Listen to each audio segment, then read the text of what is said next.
Hola, acá estamos de nuevo en Siempre Literatura, el espacio virtual de la ronda lectora de la librería Liliana Bodoc de la Facultad de Filosofía y Letras de la UNCUY. Hemos dejado la lectura hacia el capítulo 19, 18 terminamos la entrega sexta y he ya en redes visto la ansiedad de todas las lectoras esperando esta entrega.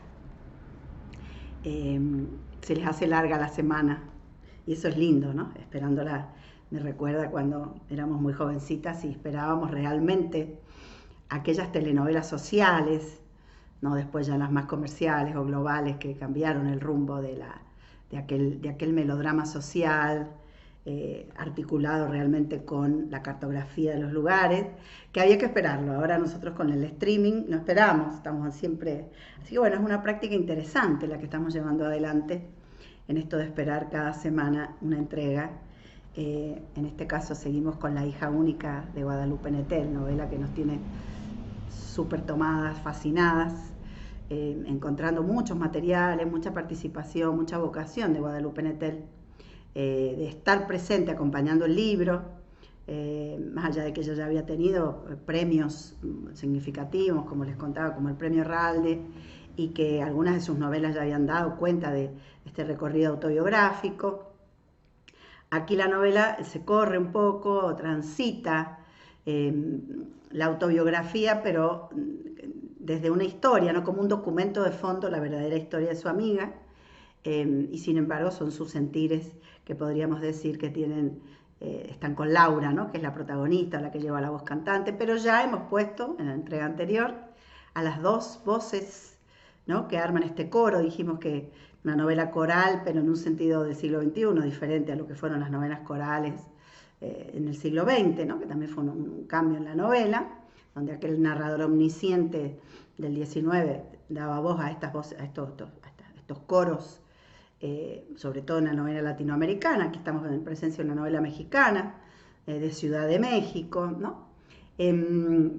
La voz ya de Alina, que está esperando a su pequeña Inés, que está por nacer y que ya a través de estudios médicos y de las voces de los profesionales de la salud que acompañan su proceso de embarazo, le han anunciado una doble patología, ¿no? Cerebro liso, o sea, sin las circunvalaciones, y a la vez una microcefalia, por ponerlo en términos médicos, dos patologías que en general no se dan juntas, que acá se están dando juntas, y que aseguran, por lo menos desde la voz de su primer ginecólogo, su primer obstetra, una muerte inmediata al nacimiento.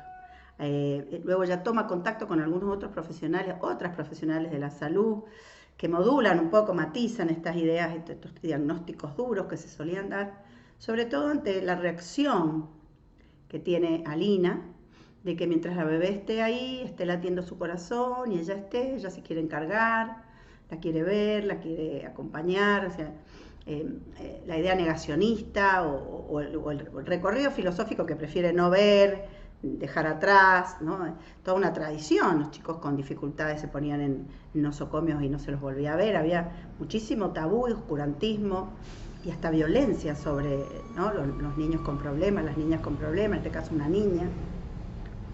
Acá Alina suavemente, detrás de la escafandra, dice Nettel, en la que se mete para sobrellevar este dolor, en esa intimidad, en algo que es ella, su cuerpo y su hija. Ella va modulando, tomando otras decisiones que no son las esperadas. Mientras estamos atravesando este golpe, ¿no? Como lectoras, y están procesando estos dolores, la propia Alina, su compañero Aurelio, su pareja Aurelio, y Laura, la amiga del alma, ¿no? También se empieza a entrar como en un triángulo, podríamos decir, de sentires, la presencia de su vecina, que primero ella no la conoce como tal, sino que escucha los ruidos de su hijo, que siempre está enojado, inclusive golpea su cabeza contra las paredes, grita mucho, hay algo que está pasando ahí. Ella luego conoce por separado a la mamá, que demoramos en saber qué es Doris y qué le pasa a la mamá. Primero es como esa presentación a través de la pared, y cuando aparece Doris, bueno, ella la ve como abajo del edificio, fumando, hablando por teléfono en un rato. Luego se encuentra con el propio niño, Nicolás, tiene como siente cosas con el niño, le cuesta creer que ese niño bonito, ese niño que encuentra en la calle es el mismo que ella escucha a través de la pared, ¿no? Y ahí empieza también a abrirse otro mundo, quizás en analogía con el mundo del nido de palomas que está en su balcón y que va a ser también otra de las claves, de las particularidades, singularidades de la micropoética de Nettel a la hora de trabajar en este paralelismo entre lo que hacen las palomas, cómo viven las palomas, esta espera de sus huevos que ya están ahí, ¿no? Y lo que siente Inés lo que siente Alina por Inés, lo que siente Doris por Nicolás y la microhistoria, la intrahistoria también de cada uno de esos núcleos, ¿no? La familia de Alina, la familia de Doris, las historias de pareja que detrás de cada hija o hijo están ahí, y esta mediación tan bonita, tan generosa, como tan suave también, tan sin juzgar, que Laura va haciendo como narradora un poco en la medida que nos va contando estas historias que han atravesado su vida y su sentir. Algo así, ¿no? Espero en redes, en el canal de YouTube, por el Instagram de la facultad, me van contando lo que sienten, lo que les parece, y ahí estamos siempre atentas con el equipo de extensión de la Facultad de Filosofía y Letras de la UNCUYO para responderles e interactuar con ustedes, agradeciéndoles muchísimo que sea el segundo año que nos acompañen con esta modalidad virtual en tiempos de pandemia, pero también ya en transpandemia, decimos, este pequeño espacio nos empezó a gustar, lo estamos disfrutando y sentimos que ustedes también, porque así nos lo hacen saber. Así que dicho esto, me voy a leer el capítulo 19 de esta entrega, séptima entrega ya de La hija única de Guadalupe Nettel. Empecé a trabajar fuera de casa por las mañanas. En cuanto terminaba la hora pico, me subía al metro rumbo a la Ciudadela para seguir escribiendo mi tesis en la Biblioteca Nacional. Me resultaba más fácil concentrarme ahí que en mi departamento. Al volver me preparaba una buena ensalada o una pasta y comía sola en el balcón observando el ir y venir de las palomas. Una tarde, mientras me disponía a cenar un omelette con arúgula y corazones de alcachofa, me sorprendió que ninguna de las aves estuviera en el nido. Me asomé para saber si los huevos seguían ahí y vi que solo quedaba uno. La situación me puso tensa. ¿Dónde estaban las palomas? ¿Sería posible que hubieran abandonado a uno y se llevaran al otro? Terminé de comer y volví a la cocina para recoger y lavar los platos. Saqué la ropa limpia de la secadora y la guardé en el closet. Luego regresé al balcón con el paquete de cigarrillos en la mano. Había anochecido y la temperatura bajaba velozmente. Terminé de fumar y bajé al patio interior en busca de alguna pista. Fue entonces, cuando vi las manchas amarillas sobre el pavimento. El cascarón estaba pulverizado, de modo que había que buscar bien o por lo menos saber qué podía ser todo aquello para reconocerlo. Me pregunté cómo era posible que se hubiera caído, quizá un movimiento descuidado de alguna de esas aves que tantos esfuerzos hacían por empollarlo, había terminado derribándolo. La vida cotidiana está plagada de casualidades o infortunios en los que casi nadie repara. Volví a casa y mientras me fumaba un cigarrillo tras otro, me puse a esperar a que volvieran las palomas. ¿Qué pasaría con el huevo restante si no lo hacían? Entré a la cocina por un trapo de franela roja que pacientemente esperaba en el cajón su turno para ser usado y lo coloqué sobre el nido, intentando calentarlo. Luego me senté a leer en el sillón de la sala. Debían ser más de las 12 cuando desperté. Las 2 palomas habían vuelto. Estaban sobre el nido arrullando a un volumen que me pareció superior al de antes. Añoraban la presencia del otro huevo. Vivían, miren qué bonito, ¿no? Lo que le pasó a Lina, cómo lo vive a Lina y ahora aquí. ¿Qué sienten las palomas al perder este huevo? Me conmueve muchísimo. ¿Vivían su desaparición como una pérdida dolorosa? ¿O era algo que para las palomas y los demás animales están preparados, para lo que los demás animales están preparados, mientras que los seres humanos simplemente no lo podemos tolerar? Así articula mucho con el capítulo anterior, que reflexionó sobre el lenguaje, sobre lo que podemos nombrar y lo que no, la existencia de lo que podemos nombrar y la inexistencia de lo que no podemos nombrar, ¿no? Entonces acá retoma de algún modo a través de las palomas. Recordé a una perra que mi familia adoptó cuando éramos niños. Mientras vivía con nosotros, tuvo cachorros en más de una ocasión. En una de ellas, justo después de dar a luz, se comió a 2 de los perritos. Los devoró con todo y huesos a pesar de mis gritos y de los ojos desorbitados de mi hermano, a quien el espectáculo lo había dejado mudo. Después, nuestra perra lamió el suelo hasta que no quedó ningún rastro de sus efímeras crías. Los humanos y los animales nos parecemos en muchísimas cosas, más de las que estamos dispuestos a reconocer, pero hay otras en las que nuestras especies no coinciden. La forma de enfrentar la maternidad es una de ellas. Por otro lado, me pregunto, ¿cuántas madres devorarían a sus hijos enfermos, aún sin más, si la ley no se lo impidiera? Capítulo 19, escalofriante, La hondura de Nettel, la osadía sobre las preguntas de las transgresiones a la cultura y desnaturalizar las prácticas sociales, no son naturales o no naturales. Y acá aparece un componente, ¿no? Lo que está autorizado por la ley o no. Todos los temas que nos interesan, la eugenesia, la eutanasia, el aborto, ¿no? Son todas temáticas que hoy están, por suerte, puestas, ¿no es cierto?, sacadas de los tabúes, están socialmente, estamos en posibilidad de debatirlo, de conectarnos con lo que sentimos, de desinstalar sentidos comunes, ¿no?, y prácticas naturalizadas. Y este capítulo 19 es una contribución ficcional, autobiográfica en el sentido de las mujeres, ¿no?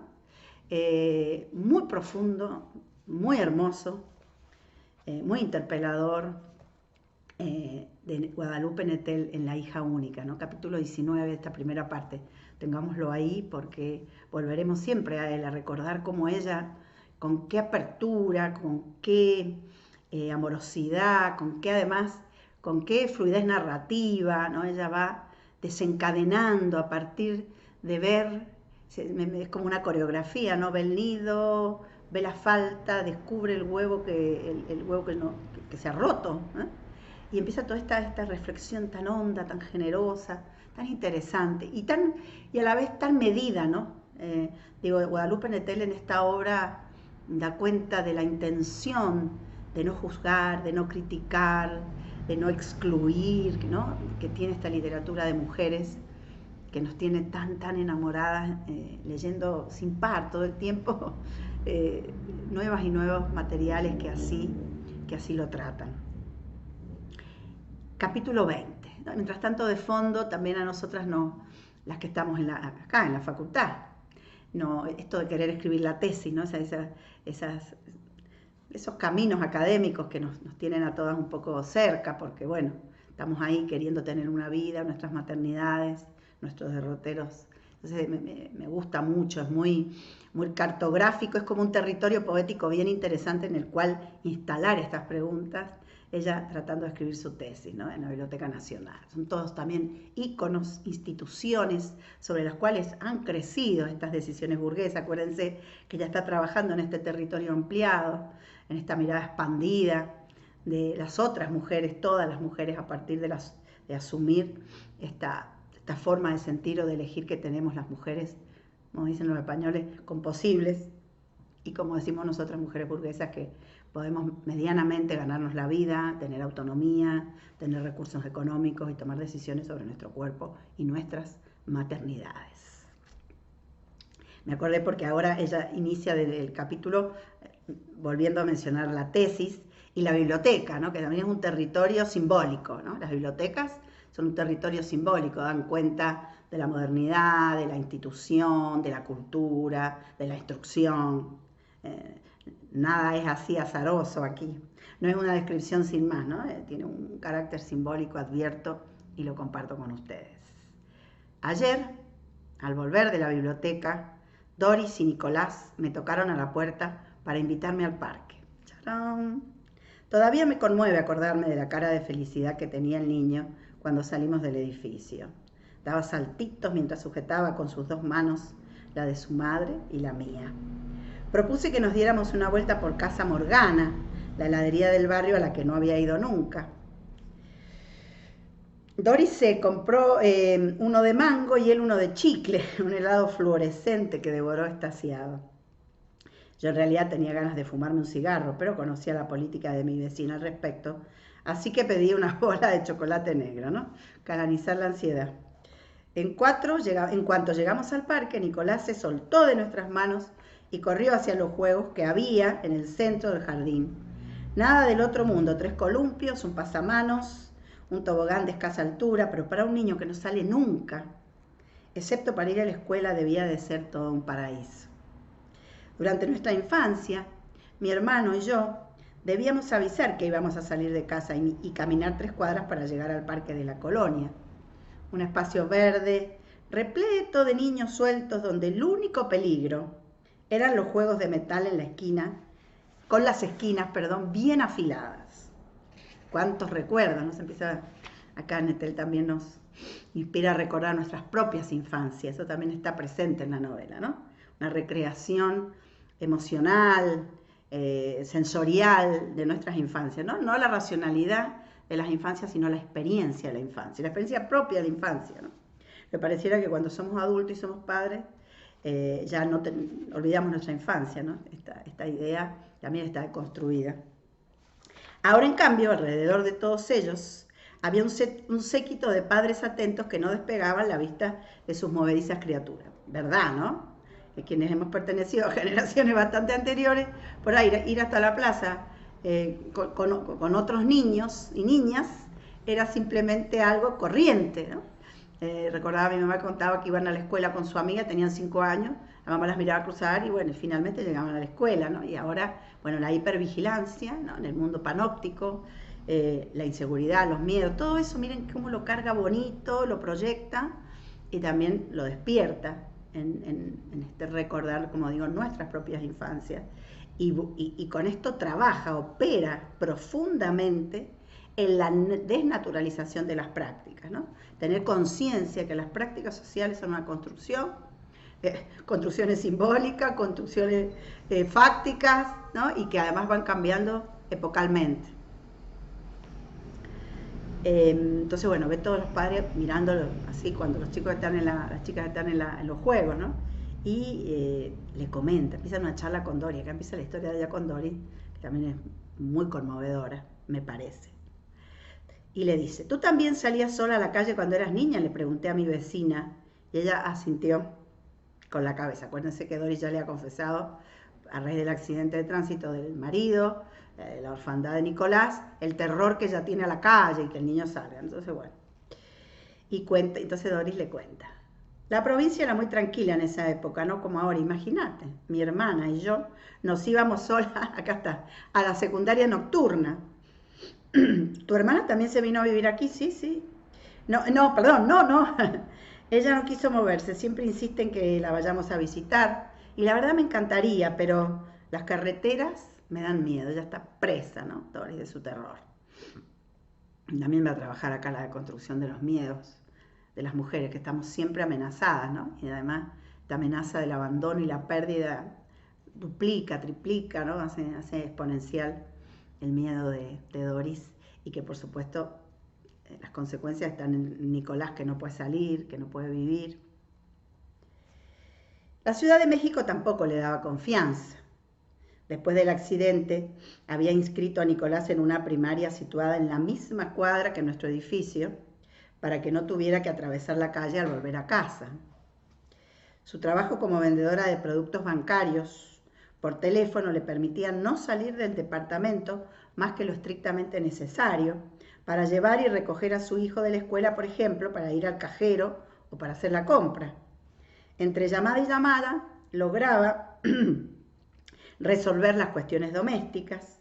Las últimas las hacía por la noche después de meter a Nicolás en la cama. Luego bajaba a fumar y a despejarse la cabeza chateando con su familia. Ese momento en la puerta del edificio era el espacio de libertad que se permitía a sí misma todos los días. Mientras hablábamos, una chica joven de unos 20 años o poco más se nos acercó para repartirnos un volante. Usualmente cuando recibo algo en la calle lo arrojo al bote de basura más cercano sin leerlo, pero en esta ocasión se trataba de un papel poroso, impreso en rizo, tan a la vieja usanza, que no pude evitar leer con curiosidad el contenido. Era el anuncio de un grupo con un nombre sugestivo, La Colmena, que se definía a sí mismo como colectiva feminista. Doblé el papel en dos y lo metí en el bolsillo de mis pantalones. Una hora más tarde, a pesar de los gritos indignados de Nicolás, que se negaba a salir del parque, volvimos al edificio. De un capítulo que proyecta contenidos, ¿no? Y que territorializa, ¿no?, los espacios privados y cuerpo, también en esos espacios comunes que fueron la historia de nuestra infancia. Uno de los espacios más trabajados desde ahí es la plaza, ¿no?, que después las plazas están cerradas, los parques, que eran los lugares de dispersión y después fueron los lugares peligrosos. Entonces acá también Guadalupe Nettel se articula con esta escritura contemporánea de una manera muy fluida, también muy conocedora. Capítulo 21. Un buen día, Alina empezó a desmontar, prepararse, el cuarto de Inés. Prefería hacerlo ahora y no volver del hospital sin ella.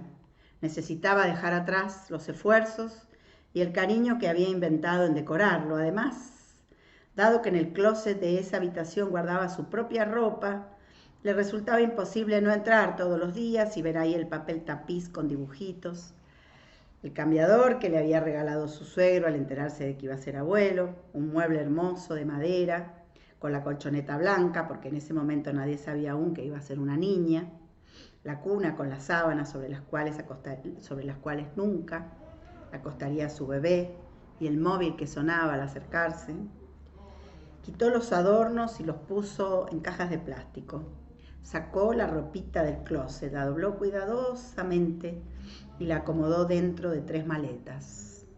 Guardar esos objetos constituía para ella una forma de asumir la realidad, y era exactamente eso lo que necesitaba, asumirla por difícil que fuera. Y después, cuando todo hubiera pasado, porque pasaría, aunque ahora resultara imposible creerlo, iba a decidir qué hacer con tantas cosas sin dueño. Seguramente las llevaría a una casa hogar o se las daría a alguna amiga que se embarazara después. Siguiendo el consejo de la doctora Mireles, el personaje también muy valioso en la novela, ¿no?, la doctora Mireles, como una mirada médica distinta, le rindo homenaje acá a esas otras médicas. Yo se lo rindo a mi hija Candelaria, que es una de esas otras médicas hoy, ¿no?, que mira de tantos otros lugares, que complementa, que ablanda, que pone el sistema médico a favor, ¿no?, tantas tareas que hacen estas nuevas médicas. Siguiendo el consejo de la doctora Mireles, Aurelio y Alina buscaron a una tanatóloga. No podían llegar al día del parto sin estar preparados. Además, aunque Inés aún estaba viva, el proceso de duelo había comenzado y era obvio que no lograban sobrellevarlo correctamente, si es que existe una manera de hacerlo. También estas nuevas profesionales, en las que incluyo como homenaje a mi hija Candelaria, también está la aceptación, el cambio de paradigma en reconectar, complementar la medicina moderna con otras espiritualidades, ¿no?, con otras cosmovisiones, y no están en el choque binario que tuvo el siglo XX cuando empezó su gran cambio de paradigma científico en el XIX, en el XVIII, bueno, digamos, ¿no? Entonces es interesante este cambio hacia una red, hacia, ¿no?, la aceptación e inclusión de distintos profesionales y de distintas espiritualidades para abordar la pérdida o el embarazo o todo esto que mencioné un poquito más temprano. Y en este capítulo se evidencia, y por eso digo, la creación del personaje de la doctora Mireles le permite a Nettel introducir este mundo, darle lugar, validarlo en este espacio privado, en una ceremonia ritual muy especial, como es desarmar aquel cuarto que se armó para una hija que llega, sabiendo que la hija va a partir inmediatamente, ¿no? Muy, muy ritual, y un ritual social también ancestral, ¿no? Que tiene distintas variantes, y seguramente la modernidad, los rituales bien más positivistas, más burgueses, hicieron que hubiera como una negación de los cuerpos, todo esto que le había propuesto el médico, no la veas, no la lleves, tratar de no mirar eso, ¿no? La muerte como con ese temor reverencial que tenía la burguesía también, porque la burguesía empezó a hacer de cuenta que con el paso del tiempo y la construcción de las fortunas y las metas logradas, y todo el discurso positivista, cientificista que estuvo en el capítulo donde ella reflexiona, al haber combatido la mortalidad infantil, por lo menos en las clases medias y altas, en un momento hasta sentimos que la hija, el hijo, los hijos no iban a morir. Y esto obviamente es una distorsión porque Inés va a morir. Entonces todo eso está, qué capítulo interesantísimo, cómo se despliega, ¿no? Entonces la aparición de esta tanatóloga, ¿no? de esta doctora que le incluye a algunos otros profesionales para llevar adelante la despedida, el duelo. El consultorio de esta nueva especialista estaba a 2 cuadras de mi casa, en la calle Siena. Iban todos los jueves a las 6 de la tarde. Alina me dijo que dedicarle esas 2 horas por semana a pensar en el asunto la ayudaba a no hacerlo todo el tiempo. No le parecía sano regodearse en el dolor, en el vendaval de preguntas que la acosaban en cuanto se permitía el menor resquicio. ¿Por qué pasó? ¿Fue mala suerte? ¿Fue mi culpa? ¿Fueron mis genes o los de Aurelio? ¿Es la mezcla de los dos? ¿Qué pude haber hecho mejor? ¿Para qué me embaracé? ¿Cómo se lo diría a mis padres? Entre muchas, muchísimas otras. No podía darse ese lujo, al menos por el momento. Debía seguir adelante, ¿no? Ella todavía está empollando, ¿no? Inés está viva dentro de ella. A pesar de aquella convicción, había días en que regresaba del trabajo y rompía a llorar hasta quedarse dormida.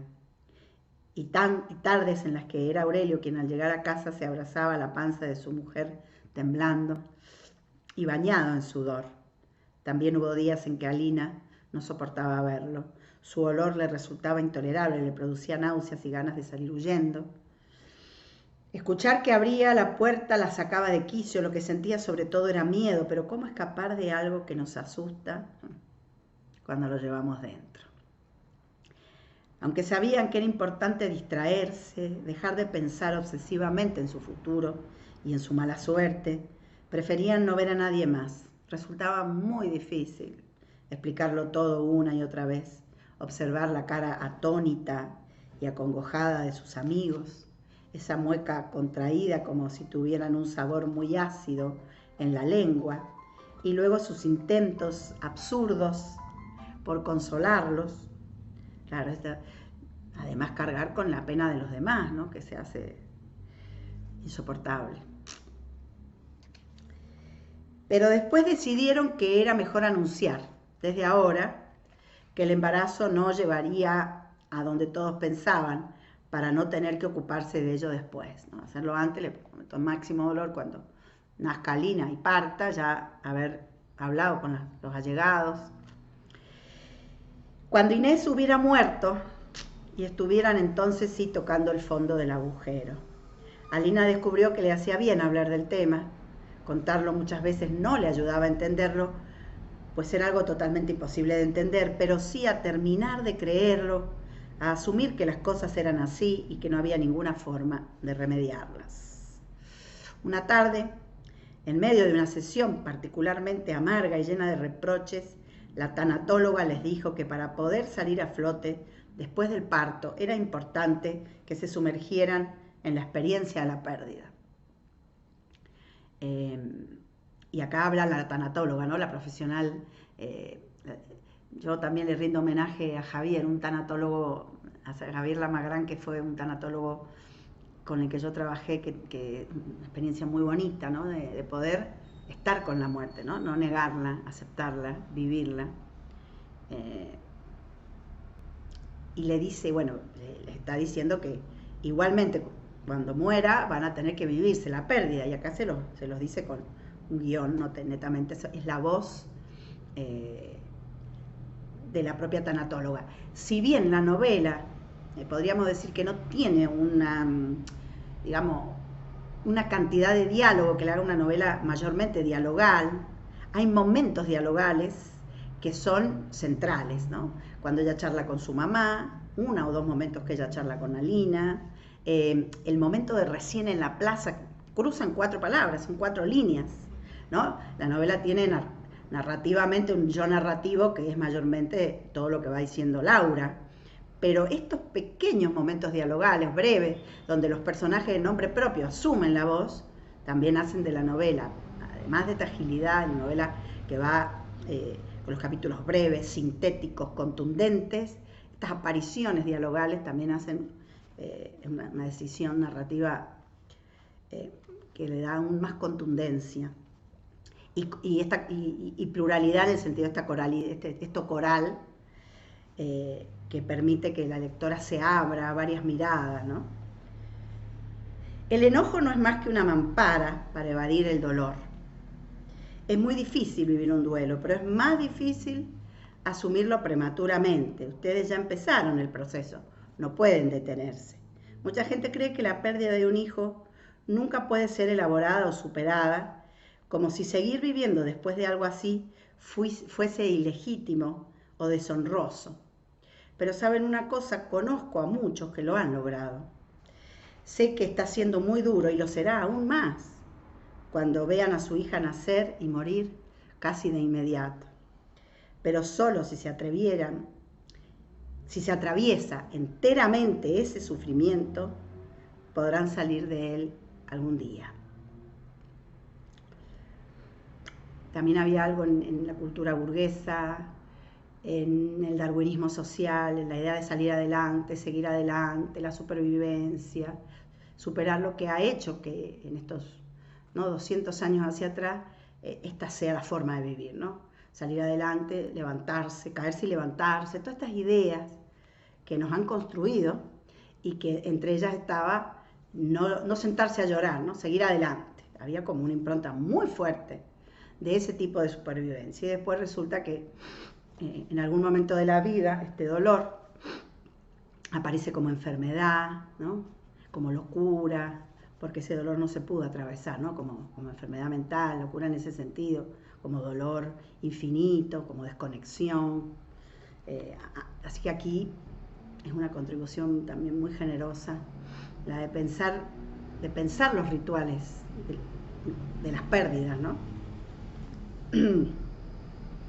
Y luego que hace aparecer el nombre propio a la tanatóloga explicando este proceso, con una mirada no necesariamente de cierto sentido común que dice siempre no lo superas nunca, es imposible de vivir, lo que lleva carga mucho ahí la imposibilidad de la vida después de esas muertes.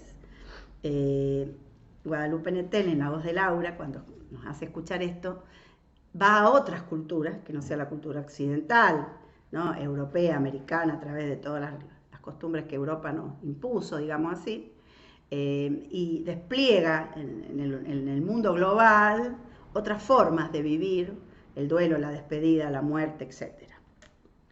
Y dice: cuando estaba en Tailandia, escuché la historia de una mujer que irrumpió en el jardín donde Buda enseñaba llevando en brazos el cadáver de su hijo. Entre gritos de angustia le suplicó al maestro que se apiadara de ella y lo resucitara. Sabiendo que eso era imposible, Buda le respondió que para poder ayudarla necesitaba un ingrediente especial, una semilla de mostaza de un hogar al que no hubiera llegado la muerte.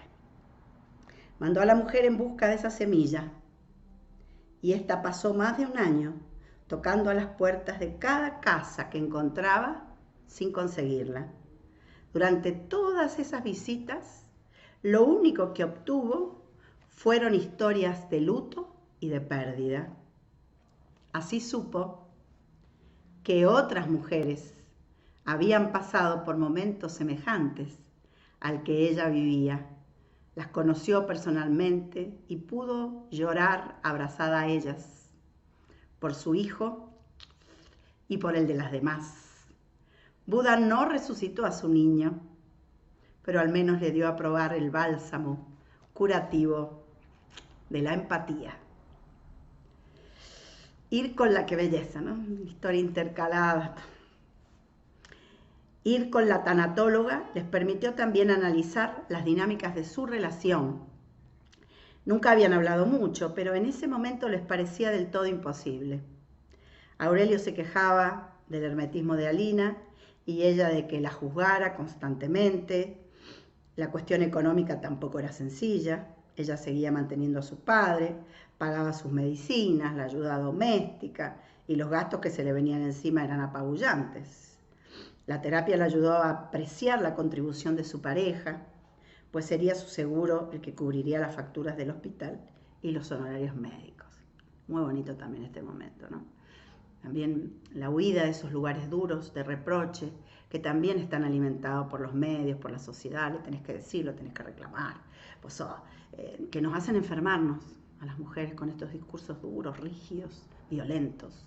Entonces, bonito, acá ella hace un montón, pero él también. Esto ya lo vimos con los peces rojos. Es una Guadalupe Nettel interesante. En el libro El matrimonio de los peces rojos hay muchos cuentos que les recomiendo, que matizan y a través de historias distintas van poniendo este universo con esta ductilidad, con este concepto central que es la empatía. Sacarnos de esos lugares duros, violentos, ¿no? Que no terminan más que reproduciendo lógicas que nos lastiman y que nos han lastimado históricamente. Aurelio tenía una amiga empresaria, dueña de varias propiedades, entre ellas una casa en Tulum. Caminar por esas playas de arena clara junto al agua turquesa del Caribe, el aire del mar, el descanso y la buena comida los ayudarían a sanar y también a reencontrarse. Le pidió que les prestara esa casa y ella aceptó sin reparos. Fijaron las fechas, compraron los boletos, todo estaba dispuesto, lo único que quedaba por hacer era esperar otras 2 semanas eternas y parir a Inés. Capítulo 20, inolvidable también, ¿eh?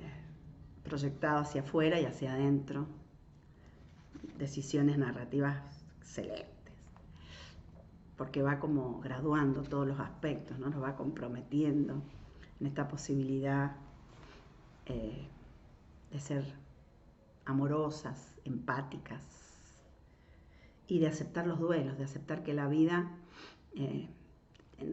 salir del paradigma positivista, la vida es vida y muerte. Capítulo 22. Un sábado por la mañana, al volver de mi clase de yoga, descubrí que había nacido la cría de palomas.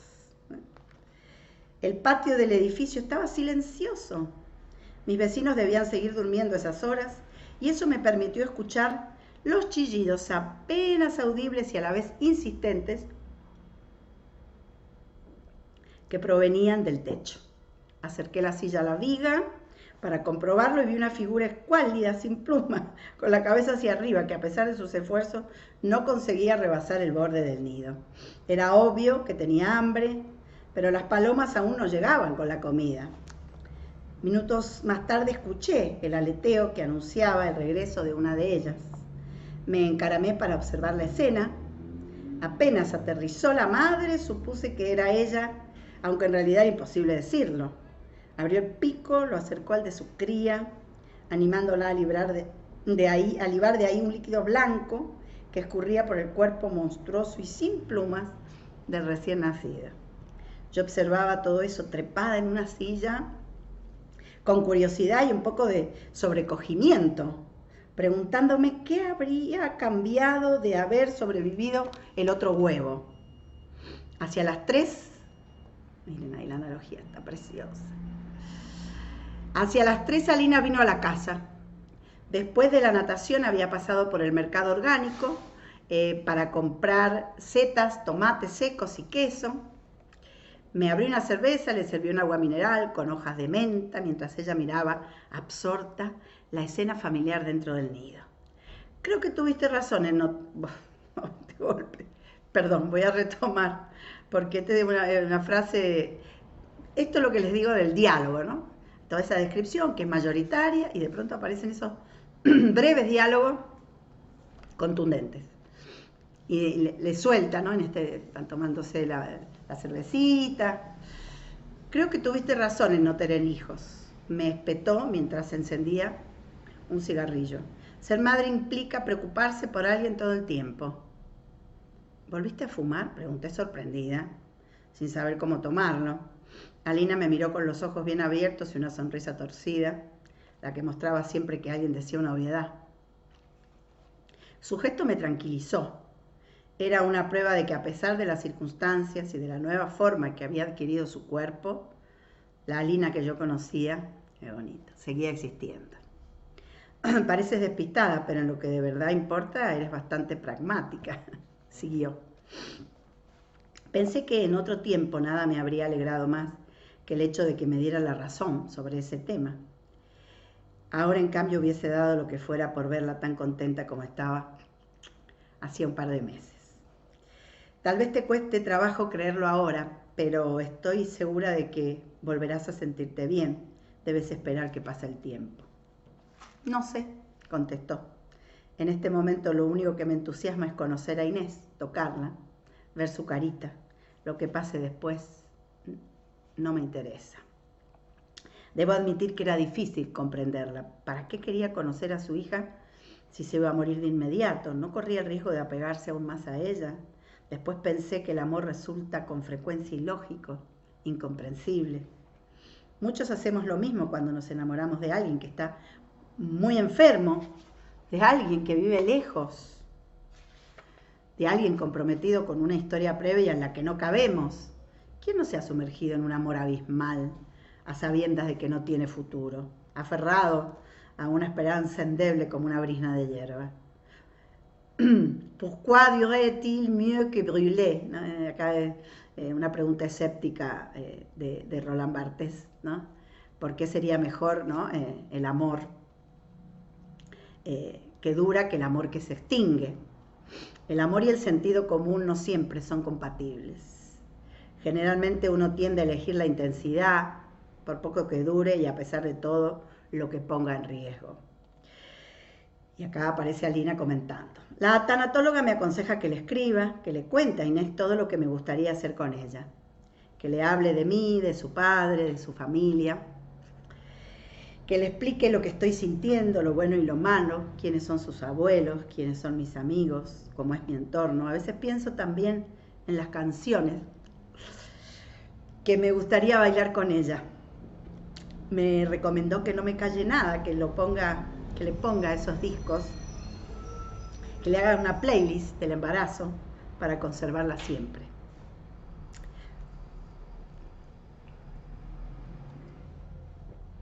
Le pedí a Alina que me la compartiera y lo hizo al día siguiente por la mañana. La descargué por mi teléfono y la escuché mientras desayunaba bajo la ducha y mientras me vestía para salir.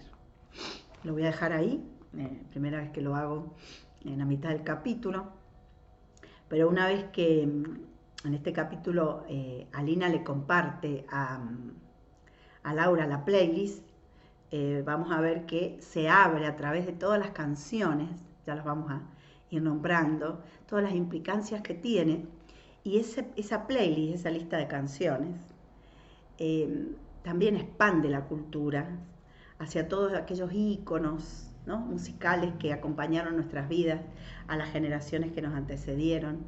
Y van a ver que es también un momento metaficcional o metaartístico, donde también la música está muy presente, así como el reino animal. A partir de este momento en que la lista de canciones aparece como un intercambio entre ellas, como una constatación, también es música identitaria, y se la proyecta para que Inés la reciba, aunque sea un instante, se abre un aspecto nuevo de la novela que vamos a seguir desarrollando la semana que viene. Así que esta semana aquí dejo la 7ª entrega de La hija única de Guadalupe Nettel, el espacio virtual Siempre Literatura de la Ronda, lectora de la librería Liliana Bodoc de la Facultad de Filosofía y Letras de la UNCUYO. Gracias Hasta la semana próxima.